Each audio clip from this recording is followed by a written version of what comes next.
lorsque tu seras, ma sœur, une maman, que tu vas comprendre la valeur de ta mère et de ton père. Quand tu vas voir que la mère, pendant 9 mois, elle te porte et elle subit les difficultés. Elle subit des coups de ta part. Que lorsque tu nais, le jour où Allah t'a mis au monde, ce jour-là, ta mère, elle a l'impression qu'elle allait mourir, tellement les douleurs, elles sont intenses. Et les hommes, on ne sait pas de quoi on parle quand on parle de cela. Il n'y a qu'une femme qui peut l'expliquer. Quand ta mère, pendant 2 ans, elle t'a allaité, elle ne dormait pas la nuit. Pendant 2 ans, tu lui as perturbé son sommeil. Quand tes parents, à 4 heures du matin, ils sont levés pour aller travailler, pour t'acheter des vêtements. Quand lorsque tu es malade, ta mère, elle ne trouve pas le sommeil. Même quand tu as 30 ou 40 ans, si tu rentres à 1 heure du matin, ta mère, elle t'attend encore pour demander de tes nouvelles ou pour te préparer à manger. Qui va se comporter avec toi si ce n'est pas ta mère et ton père? Qui va se comporter comme ça avec toi? Et nous, on est gentils avec nos copains.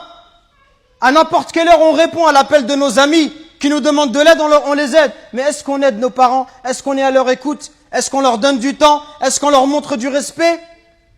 Les anciens, ils disaient, Zayd al-Abidin, le petit-fils de Ali ibn Abi Talib, on lui disait, toi, t'es quelqu'un de très bon avec tes parents, pourquoi tu manges jamais avec ta mère? Il dit, parce que j'ai peur, si ma mère, elle voit dans l'assiette quelque chose qu'elle a envie de prendre, et si je le prends avant elle, j'ai peur qu'Allah, il compte cela comme la désobéissance. Et il disait rien d'étonnant à cela. Il disait, ceux qui ont vécu avant nous, ils considéraient comme un manque de respect envers les parents que d'habiter au premier étage et que de laisser habiter les parents au rez-de-chaussée. Regardez jusqu'où ça allait. Allahu Akbar. Le simple fait d'être au-dessus de sa mère, au premier étage de sa mère, au rez-de-chaussée, ils considéraient ça comme un manque de respect. Et d'autres chez les Sahaba, ils disaient, quand il y avait un scorpion qui est rentré dans un trou, il a mis sa main et il s'est fait piquer. On lui dit, pourquoi tu mets ta main alors qu'il y a un scorpion? Il dit, parce que j'ai peur que ce scorpion il sorte et qu'il ne pique ma mère. Regardez le respect. Et regardez aujourd'hui l'attitude des enfants envers les parents. Regardez ne serait-ce que le regard, les yeux.